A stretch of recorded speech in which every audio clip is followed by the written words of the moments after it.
This is the seventh and last episode in our series, The Long Road to Reform. In Italy, the Renaissance was a time of both prosperity and upheaval. Moderns of the 21st century are so accustomed to thinking of Italy as just one large unified nation, it's difficult to conceive of it as it was through most of its history, a patchwork of various regions that were often at odds with each other. During the Middle Ages and a good part of the Renaissance, Italy was composed of powerful city-states like Florence, Venice, Genoa, who vied endlessly with each other. Exacerbating the turmoil was the interference of France and Germany, ever angling to influence affairs to their advantage. This mix of prosperity, intrigue, and emerging new ideas brought tremendous pressure to bear on the papacy in the last decades of the 15th century. I insert a cautionary footnote at this point. As this is the last of our series laying out the history for why the Reformation occurred, we need to deal with something that may be unsettling for some. This period saw a number of popes who were, less than holy men dedicated to God's glory. Even many loyal Roman Catholics acknowledge that some of the men who've ridden Peter's chair weren't, let's call it, of sterling reputation. They were a curse to the Holy See. That there was a string of them in the 15th century helped set the stage for the Reformation. And I hope that this mini-series inside Community Sanctorum has made it clear that reform only became something outside the church when the decades-old movement for reform within it was forced to exit. Never forget that Luther and almost all the other reformers began as Roman monks and priests who were forced out. During his reign in the mid-15th century, Pope Eugene IV sought to decorate Rome with the new artistic styles of the early Renaissance. He recruited Fra Angelico and Donatello. This began a trend among the popes to imbibe the ideas of the Renaissance, especially in regard to art. They sought to adorn Rome with palaces, churches, and monuments that were worthy of its place as the capital of Christendom. As scholarship became more and more popular, some popes enlarged the Vatican's library.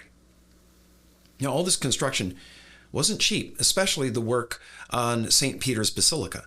And so the popes came up with new ways to raise funds, a subject that we'll come back to later as it becomes one of the main sparks that lit the fires of Reformation.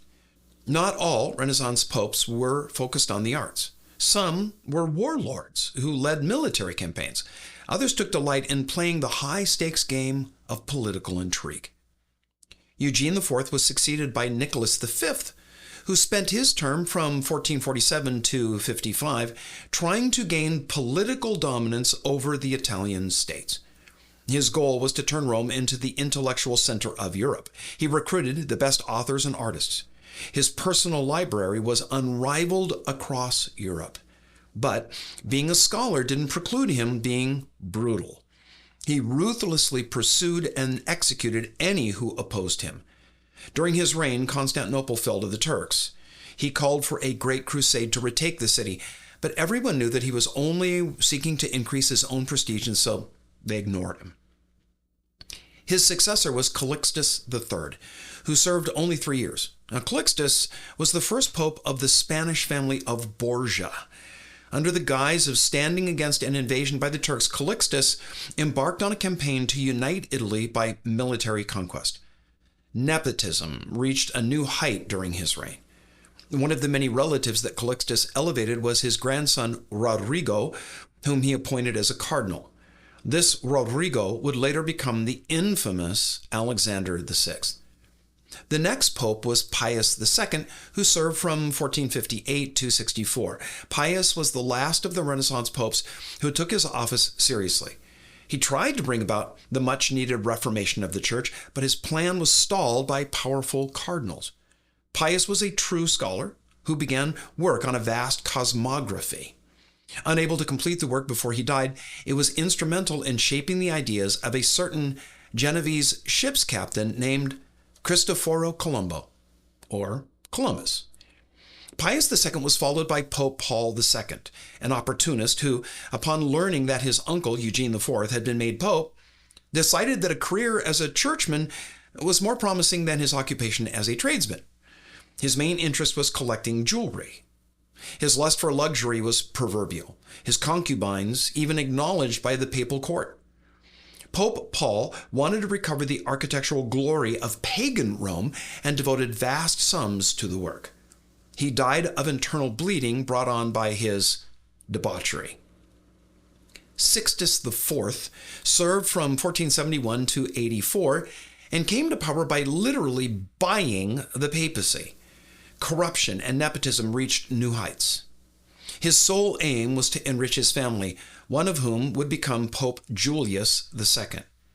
Under Sixtus, the church became a family business, and all Italy was involved in a series of wars and conspiracies whose sole purpose was to enrich the Pope's nephews. His favorite was Pietro, who at the age of 26 he made a cardinal, the Patriarch of Constantinople and Archbishop of Florence.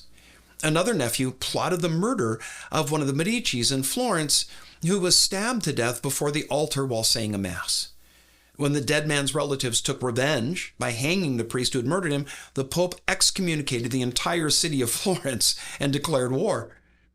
Despite all these grotesque shenanigans, history remembers Sixtus for something else entirely, the Sistine Chapel, which is named after him. Before his election in 1484, Innocent VIII made a solemn vow to end the nepotism that had become endemic to the papacy. But as soon as he was pope, he announced that since papal power was supreme, he wasn't bound by his prior promise. So what's the phrase? It's good to be king? Apparently, it's good to be pope too. Innocent VIII wasn't. Innocent, that is. He was the first pope to acknowledge several of his illegitimate children on whom he heaped honors and wealth. Under the management of his son, the sale of indulgences became a shameless business proposition. Pope Innocent ordered Christendom to be cleared of all witches, and so hundreds of innocent women were executed. After Innocent's death, Rodrigo Borgia bought the cardinals' votes and became pope under the name of Alexander VI. He ruled from 1492 to 1503. Under Alexander, papal corruption reached its all-time zenith. Probably should say nadir. Now I hope that Roman Catholics don't assume that I'm just Catholic bashing. Catholic scholars chronicle all of this. It's simply a sad chapter in church history. Pope Alexander was a moral wretch who publicly committed all the capital sins, save for gluttony, because of a consistent case of heartburn. The people of Rome, well acquainted with Alexander's excesses, said of him, quote, "Alexander is ready to sell the keys, the altars, and even Christ himself, but he's within his rights since he bought them," unquote. Alexander had numerous affairs with the wives of the men of court. These women gave him several children he openly acknowledged. The most famous of these were the infamous pair Caesar and Lucretia. Italy was besmirched by blood because of his many plots and wars. His court was so corrupt that many fabricated tales were hatched. Sad, since there was no need to embellish the list of sins already attached to his reign, which for long after hurt the reputation of the papacy. Alexander VI died unexpectedly, and the suspicion is that he mistakenly took a poison that had been meant for another. His son Caesar had hoped to inherit the Holy See, but was struck by the same ailment. And so the cardinals elected Pius III, a reformer. He lasted 26 days before dying mysteriously. Can anyone say conspiracy? Well, this brought Julius II to the papal seat, a worthy successor to Alexander. When popes are elected, they pick a name that they want to take for their tenure as the head of the church. The papal name kind of gives us a hint how the person sees his role, what he hopes to accomplish. Julius was only the second to take that name, a harbinger of what he aimed to do. Appointed a cardinal by his uncle Sixtus IV, Julius modeled himself more after Julius Caesar than any saint. Like many of the popes of that era, Julius was a patron of the arts. During his pontificate, Michelangelo finished the Sistine Chapel and Raphael's frescoes decorated the Vatican. But this pope's favorite pastime was war. Visitors to the Vatican today are struck by the bright colors of the Swiss Papal Guard. The only way that they could be called camouflage is if they were trying to hide in a Jason Pollock painting. It was Julius who reorganized the papal guard, dressing them in uniforms said to have been designed by none other than Michelangelo.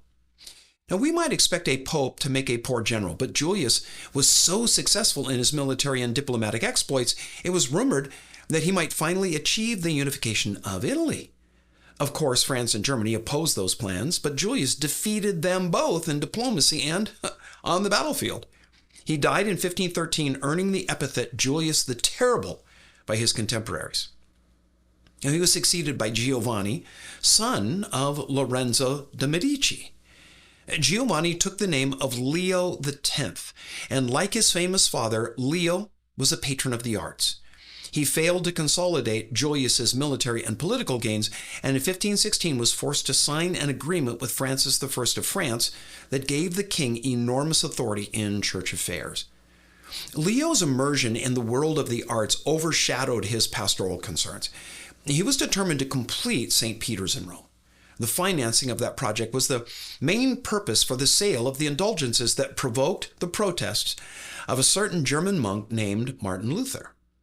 Now, in our next episode, since we've now come right up to the Reformation in Europe, we'll get caught up with our narrative of the church in the East. Martin, John, and Philip, that is, Luther, Calvin, and Melanchthon, they're just chomping at the bit to jump in. But again, first, we'll look to the East and get caught up with what's happening there.